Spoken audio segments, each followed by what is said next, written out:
Live from New Delhi, you're watching DD India News Hour, India's voice to the world. I'm Tanvi Taneja, coming up in the next hour. Air India flight AI 171 Ahmedabad London Gatwick crashes in Gujarat's Nagar with 242 on board just after takeoff. Prime Minister Narendra Modi takes stock of the Air India plane crash. Home Minister Amit Shah and Civil Aviation Minister Ram Mohan Naidu reached the crash site in Ahmedabad.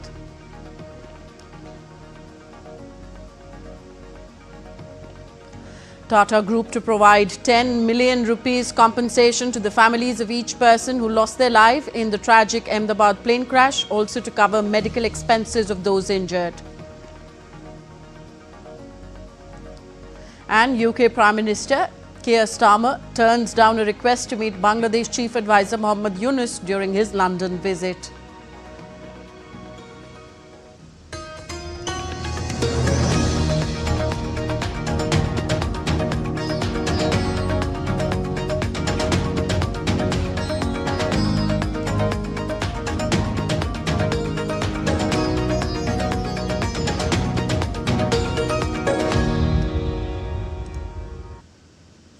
An Air India flight AI 171 Ahmedabad London Gatwick crashed in Gujarat's Nagar.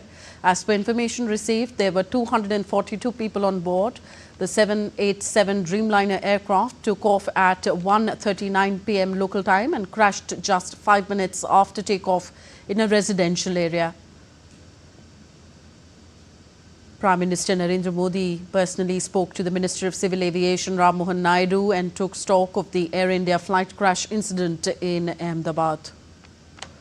The Indian Prime Minister directed the Civil Aviation Minister to ensure all necessary support is extended immediately and asked to be kept regularly updated on the situation. All relevant agencies are on high alert and coordinated efforts are underway.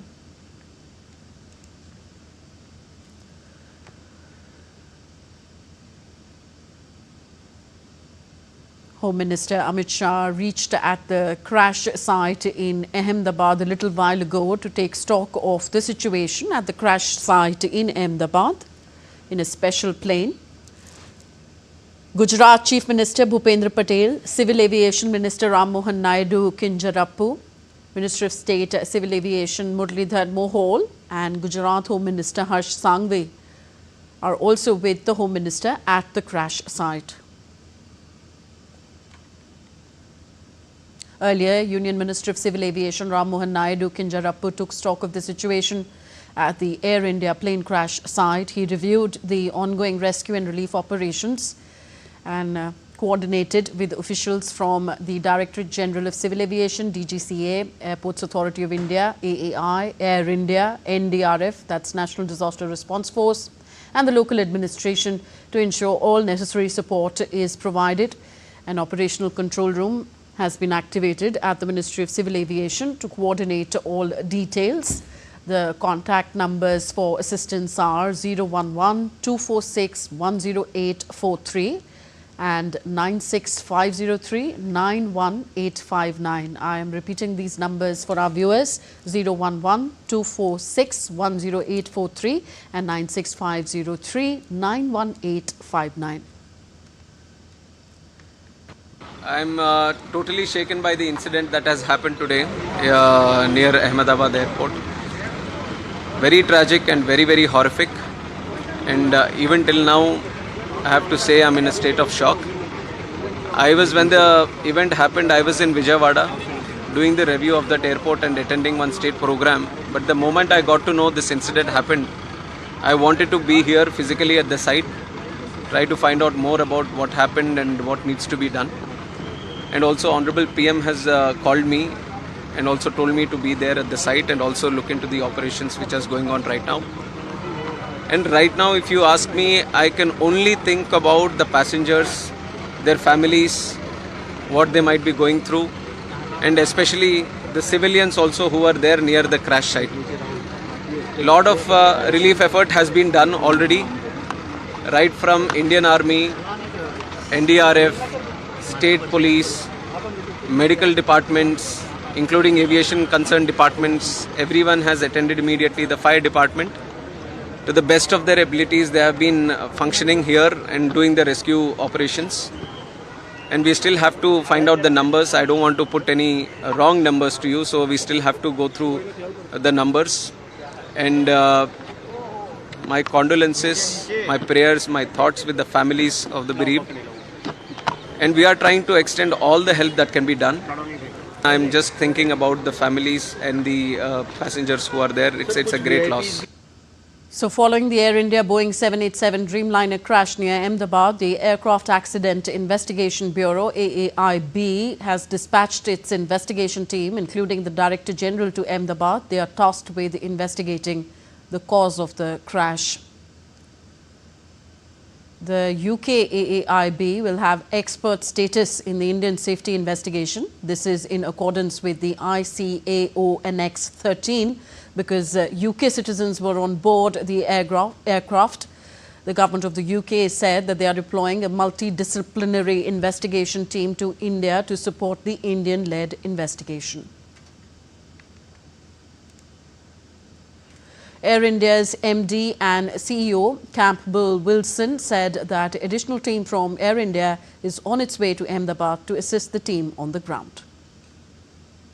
Air India flight AI 171, operated with a Boeing 787-8 aircraft, travelling from Ahmedabad to London Gatwick, has been involved in an accident after takeoff. Flight AI 171 was carrying 230 passengers and 12 crew members on board. Of the passengers, 169 are Indian nationals, 53 are British nationals, there are 7 Portuguese nationals, and 1 Canadian national. The injured passengers have been taken by local authorities to the nearest hospitals. We are actively working with the authorities on all emergency response efforts. A special team of caregivers from Air India is on their way to Ahmedabad to provide additional support. Meanwhile, Chairman Tata Sons N. Chandrasekaran has extended support. In a statement, the Tata Group said, "We are deeply anguished by the tragic event involving Air India Flight 171. Tata Group will provide 1 crore rupees, that's 10 million rupees, to the families of each person who has lost their life in this tragedy. We will also cover the medical expenses of those injured and ensure that they receive all necessary care and support."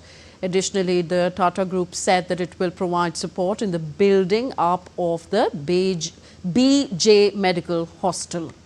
BJ Medical Hostel was the site where the plane crashed. Gujarat's Additional Chief Secretary Dhananjay Dwivedi confirmed that there were 230 passengers on board along with crew members. The crash site includes Ahmedabad Civil Hospital students, hostel, staff quarters and nearby residential areas. Air India 171 flight में अहमदाबाद से London जाने के लिए 230 passenger की booking थी। उसके सिवाय crew member भी थे। दुर्भाग्यपूर्वक दोपहर के 1:40 बजे के आसपास प्लेन टेक ऑफ होने के साथ ही दुर्घटनाग्रस्त बना। जिस विस्तार में प्लेन क्रैश होकर गिरा है वहां पे अहमदाबाद सिविल हॉस्पिटल के विद्यार्थियों के हॉस्टल, स्टाफ क्वार्टर और अन्य रेजिडेंशियल विस्तार है। उस विस्तार के लोगों को भी ईजा पहुंची है।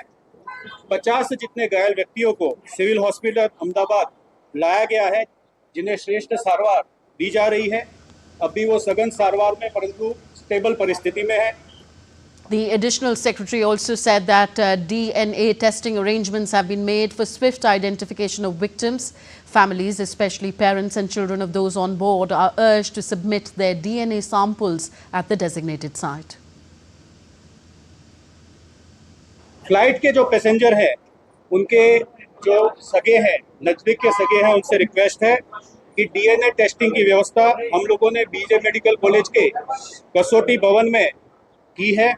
आप सबसे अनुरोध है, जिसमें खास तौर पे माता पिता अथवा उनके पुत्र पुत्री नजदीक के सगाओं में होते हैं, आपसे रिक्वेस्ट है कि आप डीएनए सैंपल के लिए कसौटी भवन में बनी हुई व्यवस्था पर अपने सैंपल दें, ताकि दुर्घटना के जो विक्टिम है उनका आइडेंटिफिकेशन जल्दी से हो सके, प्लेन के जो मुसाफिर हैं उनके रिलेटिव और बाकी जो इजा होके घायल होके सिविल हॉस्पिटल आए हैं उनके सगे संबंधियों को अगर किसी भी तरह की पूछताछ करनी है, ज़्यादा माहिती की जरूरत है, तो उसके लिए सिविल हॉस्पिटल अहमदाबाद ने 2 हेल्पलाइन नंबर शुरू किए हैं।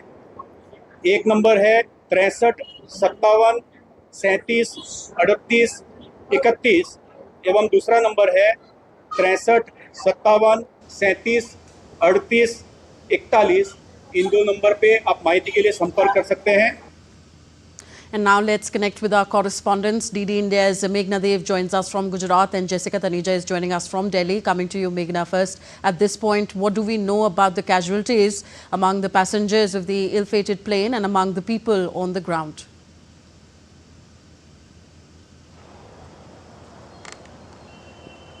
Yes, at the moment we get to know that one passenger had managed to jump off the flight as it crashed, and he was sitting on near the emergency exit. That's what we are getting to know at the moment.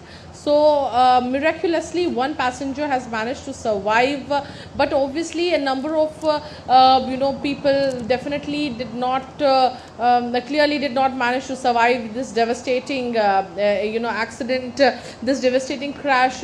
But besides, very importantly, a meeting is underway. Home Minister Amit Shah is chairing a meeting wherein he is joined by the Civil Aviation Minister and also the Chief Minister of Gujarat and other senior authorities and other ministers of Gujarat, wherein he is taking stock of the situation. He did visit the crash site as well as the hospital, the civil hospital, wherein a number of people have been admitted, people who have been seriously injured. They are also availing treatment there. Besides, there's also been a DNA testing facility that has been set up. It is being said that the results of which will come out in the next 3 days. So a number of bodies which are completely charred and cannot be identified, so the DNA testing will help their relatives to identify the bodies. Extremely devastating and tragic incident that has happened. Having said that, currently we can expect that there can be a kind of we can say a statement that can come out from the state administration about the current situation, because at the site of the crash we can see that still because the building had also been very severely damaged, so there is a lot of debris that is there, so the removal is still going on, but a number of fire tenders have already left the spot, and a number of ambulances have also left the spot, because all people have been rescued from there. The people have been sent to the hospital in the ambulance. Meghna, the plane's black box will be crucial in determining the cause of the crash. Do we know if it has been recovered so far?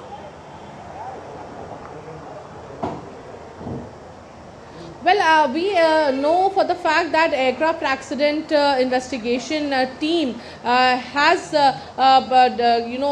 on its way to Ahmedabad with senior officials as an investigation team. We haven't yet received any confirmation if the black box has been recovered. But we definitely get to know at the moment that the investigation team is on its way, and obviously further investigation would reveal the actual cause of this accident. But the people who did witness it from their terraces and from their buildings did clearly say that the aircraft could not climb to altitude, so clearly it just did crash a few meters from the perimeter of the airport. So clearly, this needs investigation to ascertain that why and how did this aircraft not manage to climb altitude, and what actually happened, because as we are getting to know that 2 experienced pilots were there, a pilot and a co-pilot, a pilot having over 8,200 hours of flying experience. So very crucial. Okay. The investigation is going to be extremely crucial. While obviously condolences have been pouring in from across the globe, from world leaders, from the UN, UN Secretary General, and many places about this tragic incident. Yes. Obviously, the UK Prime Minister is also keeping a close eye on this, because over 50 British citizens have lost their lives in this tragic accident, and about 169 Indians, including other Portuguese and Canadian nationals. Okay, let me also bring in Jessica Taneja on the story now. Jessica, the Ahmedabad-London Air India flight is one of Boeing's Dreamliner fleet. Boeing has been in recovery mode for more than 6 years now. Does this incident today in Ahmedabad bring forth more problems for Boeing's Dreamliner? Well, it does, because there were questions raised 2 years ago as well on the make of the plane and the engineering. A lot of issues have been flagged, but the entire crash, as many experts now believe, cannot be blamed entirely on the malfunction of Boeing planes. But of course, there could be multiple errors that could have occurred. And given the fact that it could have been a bird strike, it could have been multiple engine failures, it will still all be made clear once the preliminary reports are out and we're able to ascertain as to what led to this crash, this fatal crash just few minutes from takeoff, and hitting that medical hostel of doctors who were given to understand in that building. And on the site, as Vekta was pointing out, there are reports suggesting of recovery of a lot of of the survivors, as well as people who died in this fatal crash. So we'll wait for those reports. But when it comes to understanding what could have led to this, everything right now, Tanvi, is pretty speculative. But yes, it cannot be discounted that Boeing does seem to have an issue with the make of its planes. Time and again, there have been issues, not just, this may be the first for the Dreamliner, but Boeing Max, as we know, has faced multiple issues in the past and has also been grounded for many years. But I think that's something for the team that will be on the site to find out from what it gets from the flight recorder, and perhaps then ascertain as to what really led to this. Okay, thank you, Jessica and Meghna, for giving us the latest on the story. Well, Home Minister Amit Shah a short while ago visited the hospital and met the passengers who were injured in this plane crash. After meeting the injured in the hospital, Home Minister Shah held an emergency meeting in the State Guest House. In the meeting, Civil Aviation Minister Ram Mohan Naidu, Gujarat Chief Minister Bhupendra Patel, along with other state ministers and high officials, were present in the meeting.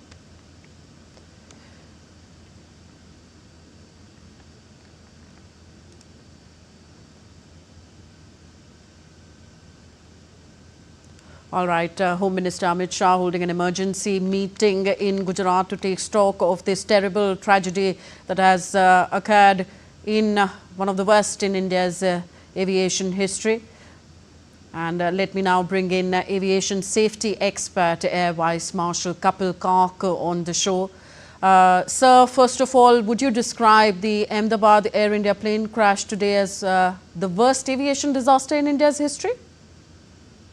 Absolutely. I would say this shocking, stunning issue of disbelief that nearly 250 people went from life to death in just about 45 to 50 seconds.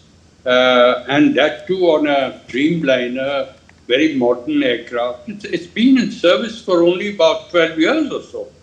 And hundreds of these are flying all over quite safely. I did notice what your reporters on the ground talked about, that safety record of the Boeing. Yes, it went through a bad patch with the Boeing 737 MAX because it had a control law problem in flight controls, and after a few years the issue was settled. But of the recent past, the problem of cancellation of orders by China and of course now this accident will bring the situation in bold relief. But as someone who's been in aviation for decades, this is indeed stunning, absolutely stunning. It is not a few minutes. It's actually roughly about a minute after the aircraft took off. 1 minute. And therefore, why should that happen? It has done a flight before that to Ahmedabad. No major snags were reported. Otherwise, why would it be turned around for a takeoff from Ahmedabad for Gatwick in UK? Uh, any number of reasons can be, theoretically.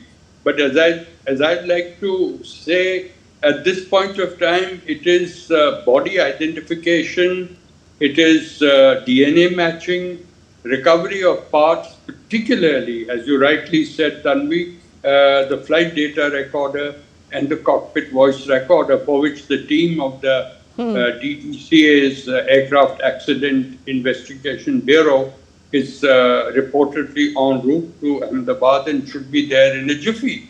So all this will have to be examined. We have had the whole world, the world's leadership, from King Charles to the Prime Minister of UK, everyone, all countries involved whose people are on board.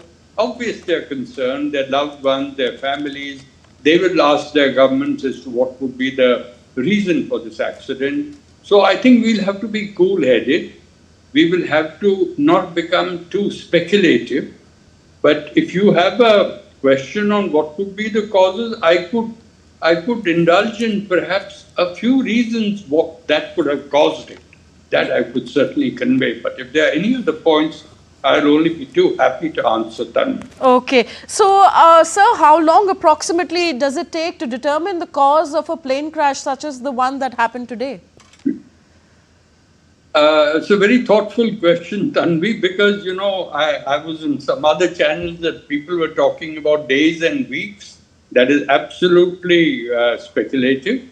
The first will be to catch hold of the two magical boxes which will give us an idea. One is the digital data, flight data recorder called the black box. It gives all the parameters of the aircraft after it rolled on the runway to take off for the visit, for the trip to Gatwick. That is speed, altitude, time, what happened, when did the speed drop, when did the altitude drop. Because we must not forget, Tanvi, the aircraft took off, wheels rolled. We call it the rotation speed at which the pilot takes the nose wheel, the front wheel off the ground, and then through sheer power, because the aircraft's on full power, the aircraft gets airborne. In this case, immediately after getting airborne, he must have taken about 30 seconds or 40 seconds to reach the height, which is reported to be about 600 feet, by which time he has also retracted the undercarriage, which is done only once the aircraft is safely airborne. And then he is suddenly seen by the numerous videos which you would have also seen. It has been noticed that his undercarriage was up, so he's safely airborne. But after that, the aircraft, instead of sustaining a climb, has actually leveled off, which is very unusual. Why should it level off? And then even more unusual, and it starts to go down without changing direction. So that means they could be, both engines have failed. It could have been, the engines could have failed because of a bird hit. A bird strike can cause both engines to flame out. There could be a fuel entry into the engine, what's called the fuel intake line. That may have had some problem. There could be a control failure. The Boeing Max, as you recall, had a control problem for many years until it was issued. But as I mentioned earlier, it may be too early because there are hundreds of Boeing 787s flying every time. As we are conversing, there are 787 Dreamliners all over the world flying around. So it can't be, we can't determine. It could be sabotage, who knows? It could be an electronic failure because these type of today's aircraft, like our cell phones, like our cars, they're all so driven by electronics that if there is a malfunction in the electronics, again, going back to Boeing 737 MAX, it could be that cause. It could be a pilot, both pilots being disabled by bird strike. Okay. Can happen. So this is a theoretical range, very speculative, I must admit myself, but it will be a detailed inquiry, which will be only after the black box is recovered it may have to be sent to the Boeing company for milking the data. Every place doesn't have that facility to milk the data from the black box. Likewise, the cockpit voice recorder, a simpler, much simpler component, which records the conversation between the pilots as to what is happening. They will be in panic, and you can hear one pilot telling the other what's happened, what to do and what not to do. And another very important point, which is worthy of note by you, Tanvi, is the pilot has made a call, Mayday, Mayday, Mayday. This is a standard call for an emergency. I would venture to suggest, if only instead of making Mayday, Mayday call as a routine aviation protocol, he had said, I have an engine failure, I have a control failure. That would have given, at least at this point of time, a pointer to which way the cause of this accident could be ascertained in the end. Okay. Tanvi. Okay. So Tata Group has said that it will provide 1 crore to the families of each person who lost their life in this tragedy. They've also said that they'll cover the medical expenses of those injured. Have we reached a point in time where in aviation sector where the manufacturer of the plane also pays compensation for accidents like these? No. In fact, I would say yes and no. I say this because it can happen that it is not the liability in an aircraft accident is the airline. Where the airline obtains the funding, no one asks them. But the airline generally pays the liability for the ticketing of the passengers, and in the event the passenger loses his or her life in an accident. So in that sense, Mr. Chandrasekhar's a very kind, gracious offer of 1 crore of rupees to each of the passengers who lost their lives to be given to the families is a kind of a relief. But no amount of money will ever compensate for a life lost. Yes. That needs to be flagged for your thought. Yes. Nonetheless, do you see a need for greater scrutiny of aircraft operations in India's civil aviation sector?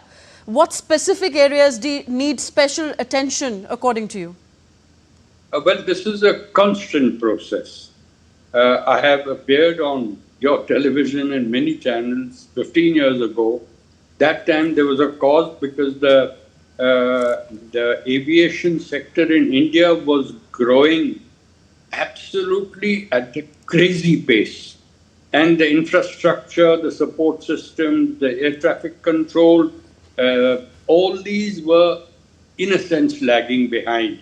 But I need to salute our aviation managers at the national level that they even went to the extent of putting the Directorate General of Civil Aviation itself under scrutiny by the Federal Aviation Administration in the US. Here we are. This is how we function. Tell us where we can go wrong. And it is a matter of delight for me to tell you now, nearly a decade after that happened, that the FAA said the certification, the airworthiness standards, the regulatory standards are second to none in India. And as the aviation sector today also grows at roughly 15% against the normal GDP growth of about 6.5%, the aviation sector is growing 2.5 times the national GDP growth rate. So you see, despite that, in this case, there is, we cannot find any fault, even tentatively, prima facie, with anything that could have been the cause because of inadequacies in infrastructure, air traffic control, meteorology. This is purely intrinsic function or malfunction of the aircraft systems or a pilot error. It can also be a pilot error. One cannot rule that out. So all these, as I said, I've given you 6 or 7 reasons theoretically which could have caused it. You could add 4 or 5 more and still wait for the readout of the flight data recorder, the voice recorder, which will be the tentative pointer to which direction to go in and proceed in. That is what the Aircraft Investigation Board will also do. and then a very thorough, detailed investigation by GE, who are the engine manufacturers, who I understand are sending a rep to India. Likewise, a rep from the Boeing company, which has gone through all these traumas in the past, will be very much interested because their stocks have gone down the moment this accident was announced. So, they are concerned. So, all the stakeholders, whether it's the civil aviation globally, whether it's civil aviation sector in India, Ministry of Civil Aviation, you see Mr. Amit Shah, the Home Minister, holding the hand of the Minister of Civil Aviation right now in Ahmedabad, holding meetings to see has there been any inadequacy. But more importantly, to provide relief and rehabilitation and ensure that the system is brought to a conclusion by way of identification of bodies, because don't forget this aircraft went and struck a hostel which had medical doctors and nurses having lunch. And that building is horribly damaged. So firstly, that has to be undone. Parts have to be recovered. The flight data recorder has to be recovered. And only then a thorough investigation, which will take at least a few months, if not a whole year, before you conclude what exactly happened to Flight 171 that took off today in the afternoon from Ahmedabad and was going to Gatwick in UK. Yes, a traumatic chapter in India's aviation history. Our prayers and thoughts with those who have lost their lives today in this fatal air crash. So thank you very much, Air Vice Marshal Kapil for joining us on DD India News. Thank you. Now, global condolences have poured in on this fatal air crash. Dutch Prime Minister Dick Schoof also extended condolences. In a post on X, he said horrific images from the city of Ahmedabad in India, where a passenger plane heading for London Gatwick Airport crashed. I have expressed my condolences to India's Prime Minister Narendra Modi and UK Prime Minister Keir Starmer. At this difficult time, my thoughts are with all the victims of this terrible disaster and with their loved ones.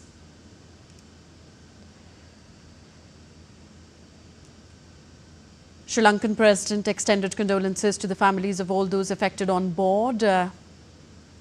The Sri Lankan President wrote on X, and I quote, "Equally heartbreaking are the civilian casualties on the ground, including young medical students whose lives and futures were struck by this tragedy. At this moment of deep sorrow, the people of Sri Lanka stand in solidarity with India. Our thoughts and prayers are with everyone impacted." Maldives President Dr. Mohamed Moizu also extended condolences to the families of all those affected on board.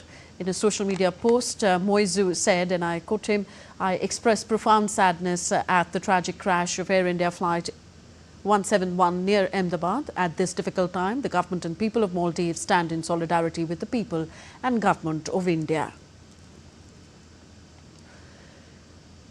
Nepal's President Ramachandra Paudel expressed deep sorrow over the Air India plane crash that occurred in Ahmedabad this afternoon. Taking to social media, the President conveyed his condolences over the tragic loss of lives in the incident where UK-bound Air India flight crashed shortly after takeoff.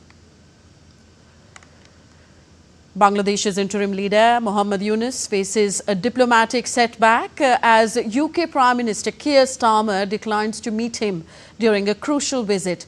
Yunus is seeking support to trace billions allegedly looted by the ousted Hasina regime, with key talks expected with the BNP, Bangladesh Nationalist Party's Tariq Rahman. Meanwhile, in Bangladesh, unrest flares as a mob vandalizes Rabindra Naths' ancestral house, sparking outrage and concern over rising instability in the country.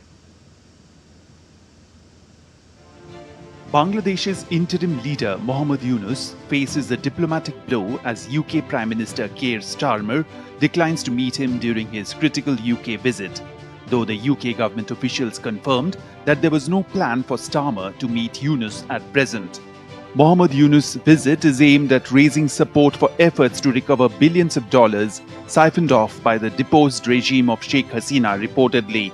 As per the reports, Yunus went to UK on Tuesday for a 4-day official visit, where he is likely to meet acting chairman of Bangladesh Nationalist Party, Tariq Rahman, on Friday. Meanwhile, rising mob violence back home, including attacks on Tagore's ancestral house, deepens the crisis threatening Bangladesh's fragile democratic path. A minor dispute over parking fees spiraled into unrest in Bangladesh, leading to the shocking vandalism of Nobel laureate Rabindra Nath's ancestral home. The site where Tagore penned parts of several iconic works has now been closed to visitors, marking a troubling blow to both Bengali and universal cultural heritage. We strongly condemned the vandalization of the ancestral home of Gurudev Rabindranath Tagore by a mob. The attack falls in the broad pattern of systematic attempts by extremists to erase the symbols of tolerance and eviscerate the syncretic culture and the cultural legacy of Bangladesh. We urge the interim government to rein in the terrorists and take strict action against the perpetrators to prevent reoccurrence of such incidents that sadly have become a repetitive feature. With elections set for April 2026, Yunus vows a neutral transition, but rising unrest at home poses a serious challenge to Bangladesh's democratic path. With bureau inputs, Rabindra Chauhan's report for DD India. And I'm now joined by former Indian High Commissioner to Bangladesh, Veena Sikre, on the show. Welcome, ma'am. Namaste. What does the vandalizing of Rabindranath Tagore's ancestral home by a mob in Bangladesh say about the state of the law and order in that country and its attitude towards India? Terrible, terrible. But first, I'd like to convey my condolences for the death of the people in this tragic crash in Ahmedabad. And I think that what you asked me about Bangladesh, it is really following a pattern that has been there for the last 8-9 months, that this interim regime, illegal, unconstitutional regime led by Mohammed Yunus has been there. You know, if you remember, the very first day that on 5th of August 2024, when Sheikh Hasina left Bangladesh and came to India, there were 2 targets of attack immediately. One was on the Hindu and other communities, the minority communities, the Hindus, the Christians, the Buddhists in Bangladesh.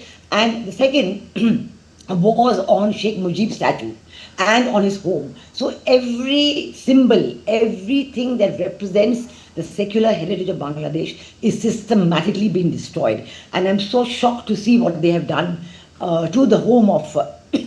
Okay, Veena ma'am, I request you to stay with me. Home Minister Amit Shah is briefing media in Ahmedabad. Let's listen in. This is about the plane crash that happened today.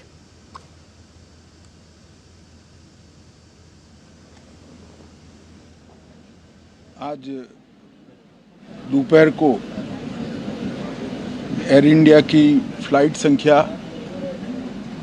AI 171 दुर्घटनाग्रस्त हुई और कई passenger इसके अंदर हताहत होने की संभावनाएं हैं। इस घटना से पूरा देश क्षुब्ध है और पूरा देश एक साथ पूर्ण संवेदनाओं के साथ ये जो दुर्भाग्यपूर्ण हादसे में पैसेंजर हताहत हुए हैं, इनके परिजनों के साथ खड़ा है। सबसे पहले मैं भारत सरकार, गुजरात सरकार, भारत सरकार के प्रधानमंत्री जी और गुजरात सरकार की ओर से भी जो लोग हताहत हुए हैं, इनके परिजनों के प्रति गहरी संवेदना व्यक्त करता हूं। 10 ही मिनटों में हादसे के भारत सरकार के पास सूचना पहुंची। तुरंत ही मैंने मुख्यमंत्री जी, यहाँ के गृह मंत्री, होम डिपार्टमेंट के control room civil aviation department, civil aviation मंत्री सभी से संपर्क किया। प्रधानमंत्री जी का भी तुरंत ही फोन आ गया और भारत सरकार और गुजरात सरकार के सभी डिपार्टमेंट एक साथ होकर राहत और बचाव कार्य में लगे। इस विमान में कुल मिलाकर 230 यात्री देश के और विदेश के और 12 क्रू मेंबर सवार थे। इसमें से एक यात्री का बचने का अच्छा समाचार मिला है, मैं उनको मिलकर आया हूं।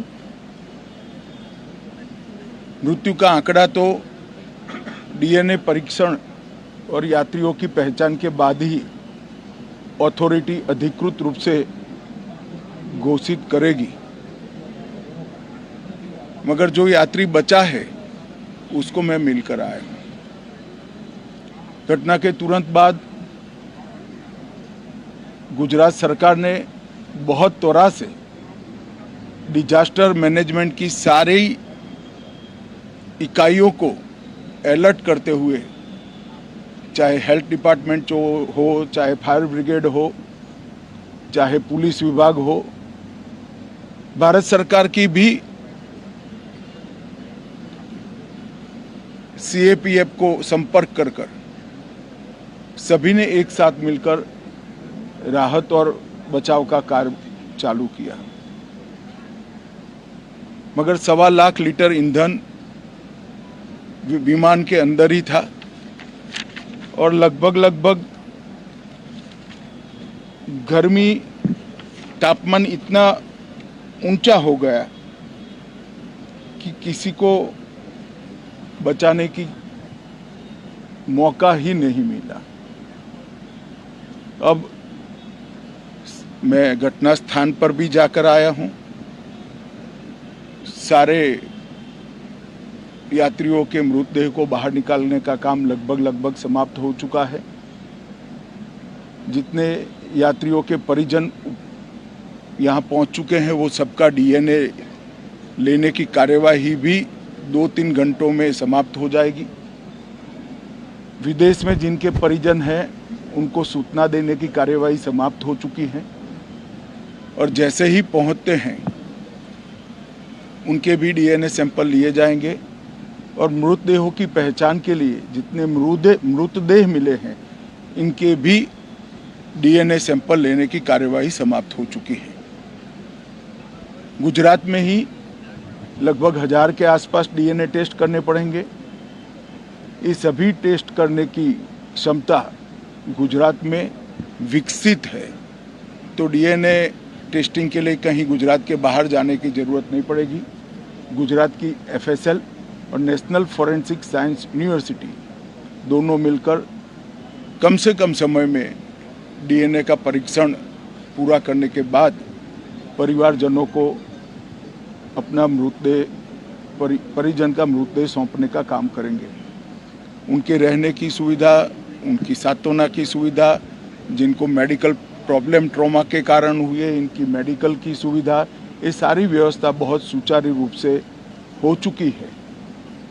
अभी रिव्यू मीटिंग में सारी व्यवस्थाओं को हम सब मंत्रियों ने साथ में मिलकर देखा है।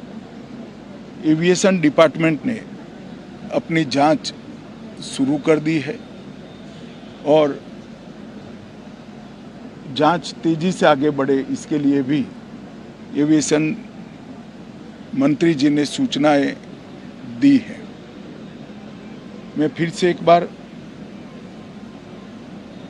राहत काम में जिन जिन एजेंसियों ने त्वरा के साथ बचाव और राहत का काम किया वो सभी का धन्यवाद करना चाहता हूं और फिर से एक बार जिन्होंने अपने परिजनों को गंवाया है, हताहत हुए हैं, वो सभी को मनपूर्वक संवेदनाएं व्यक्त करता हूं।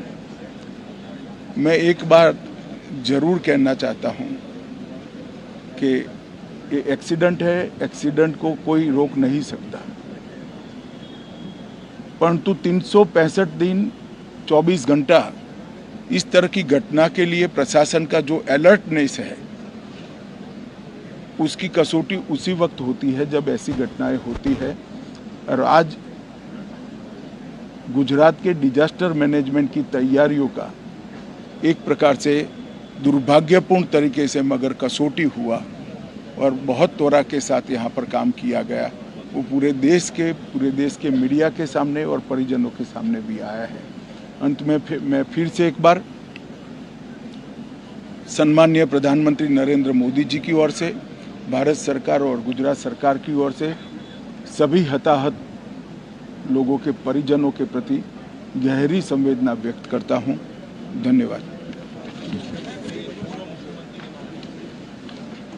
So India's Home Minister expressing deep condolences over the loss of lives in the tragic air disaster in Ahmedabad today.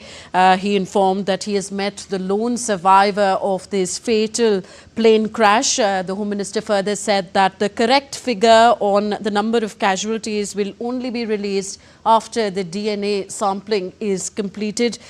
He complimented the swift rescue operations in the aftermath of this disaster, and he said that the process of rescue has been completed and the DNA sampling is also to be completed in the next 1 to 2 hours. And meanwhile, he said that Indian government is taking care of all the affected ones in this tragedy. He further said that investigation has begun and it will be ensured that this investigation paces well and in the right path. Let me go back to Veena Sikri ji, who is standing by with us. Thank you, ma'am, for staying with us. Let's go back to our discussion on the lawlessness in Bangladesh. Now, UK Prime Minister Keir Starmer has refused to meet Muhammad Yunus. Would you call it? Would it be accurate to call this a political snub? A complete snub. I think this is one of the most serious snubs that Professor Muhammad Yunus has received in the last 8 or 9 months. And it is a complete disaster from the Bangladesh political point of view to have their chief advisor, Muhammad Yunus, declare himself on an official visit to UK, and the UK government says this is not an official visit, because if you call something an official visit, there's got to be an agenda, there's got to be meetings, there's got to be planned, and nothing of the kind took place. And Keir Starmer point blank refused to meet Muhammad Yunus at all. They do say that yes, because of his previous association with King Charles, there was a private call on King Charles, but even the noise in the Bangladesh media about Muhammad Yunus receiving an award from King Charles, even that did not materialize. So that itself was another, big faux pas by Muhammad Yunus's team, who declared that he was going to get a special harmony award from King Charles. And I think that the fact that Muhammad Yunus refused to meet Tulip Siddiqui, Tulip Siddiqui used to be a minister in Keir Starmer's government. She's a Labour Party leader. And then she resigned because of the furor in Bangladesh about something, about home. So she resigned from her job. But she wanted to meet Muhammad Yunus to explain to him that there was no allegation on her and she had nothing to do in any kind. But he refused to meet her. And now, tomorrow is the only real item of his visit, is his meeting with Tariq Rahman. Yes. Now, even that meeting is supposed to be only to tie up, I think, Tariq Rahman, BNP participation in the elections, because what Muhammad Yunus is trying to do is to have a very one-sided election. He has banned the activities of the Awami League. He is determined that the Awami League will not take part in the elections, because he has realized over the last few months that the Awami League's vote bank is intact. Their popularity is intact. All the supporters they had, they are intact. So now he is trying to find a way to prevent the Awami League from taking part, because his hope and the hope of the Jamaat-e-Islami and other Islamist parties that in the absence of the Awami League, they would get popular support, that too has been completely nullified. There is no support for the Jamaat-e-Islami. There is no support for the Islamist parties. So now the talk is that Muhammad Yunus is trying to do a deal with Tariq Rahman and try to arrange an arrangement with Tariq Rahman which will safeguard Muhammad Yunus and perhaps place Tariq Rahman as Prime Minister of the next government. Now, this is something completely unwarranted, completely illegal. In fact, I would say one thing, that Mohammed Yunus has absolutely no right to remain as caretaker chief while the elections are being held, because this interim regime, the purpose of interim regime in the earlier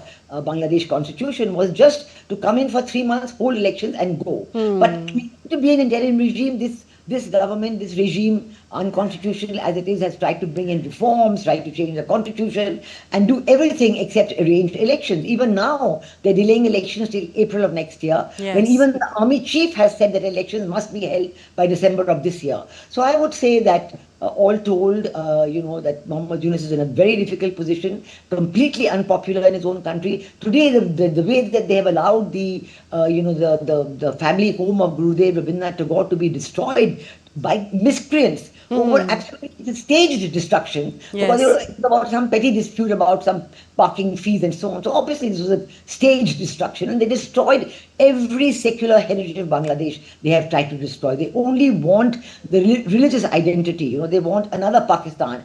They want to be the erstwhile East Pakistan and join up with Pakistan again. So we've known that even during Operation Sindoor, Mohammed Yunus tried very hard that the BGB, the border guard Bangladesh, will create some incident at the border with India and try to distract from India's efforts on Operation Sindoor by creating some trouble on this border with Bangladesh.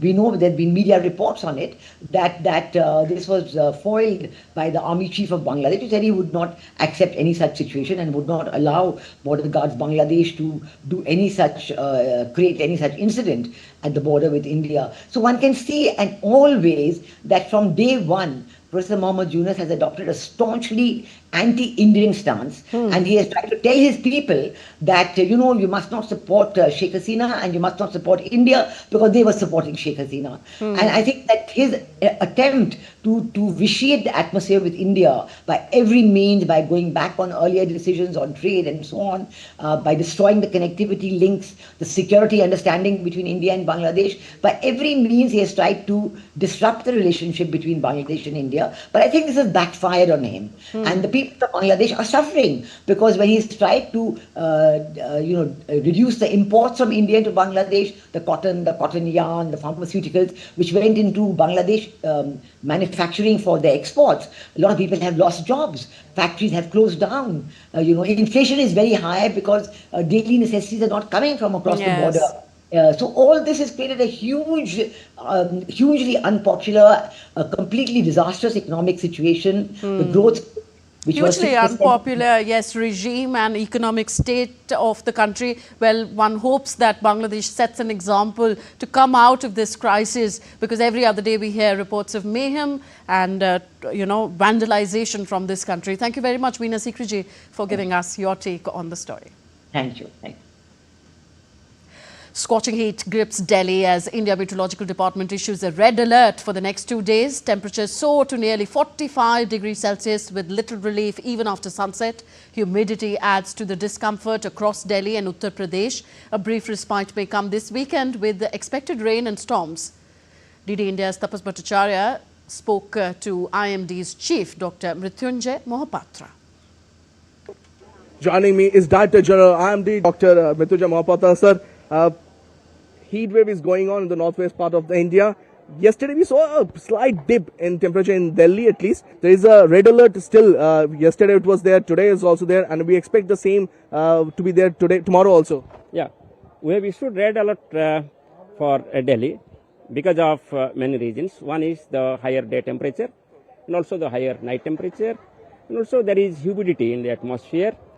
And fourth one is that there is a persistence of higher temperature for last so many days. So considering these, we have given the red color warning for the city of Delhi.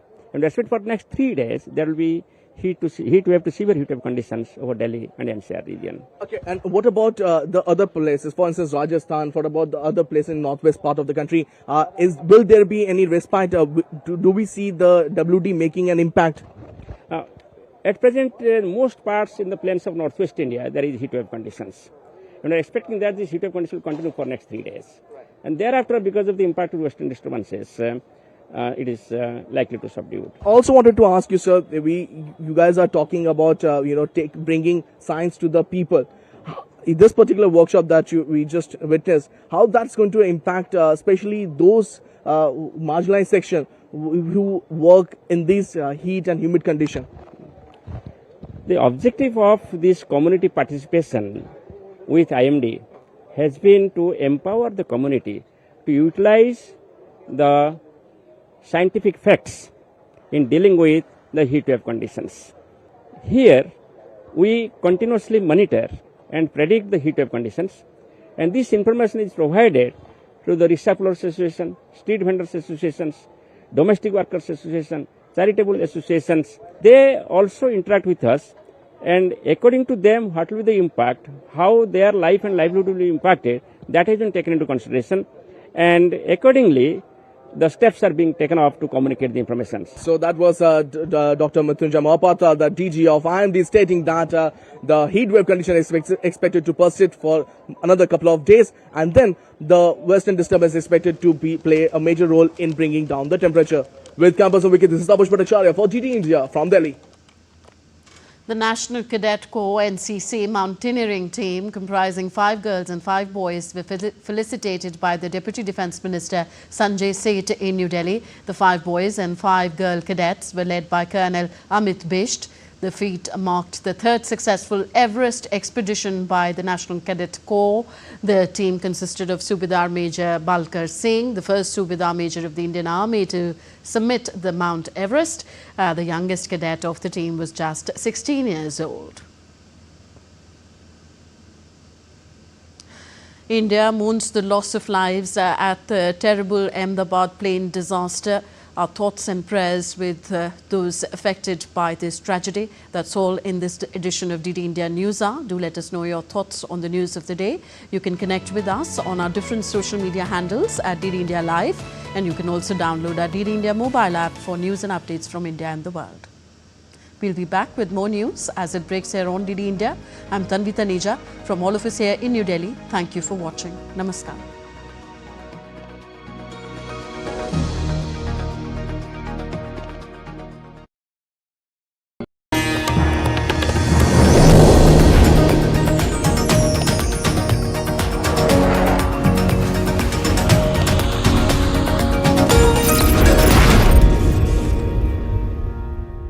जल्दी करो यार please जल्दी। दूसरा कोई match है क्या?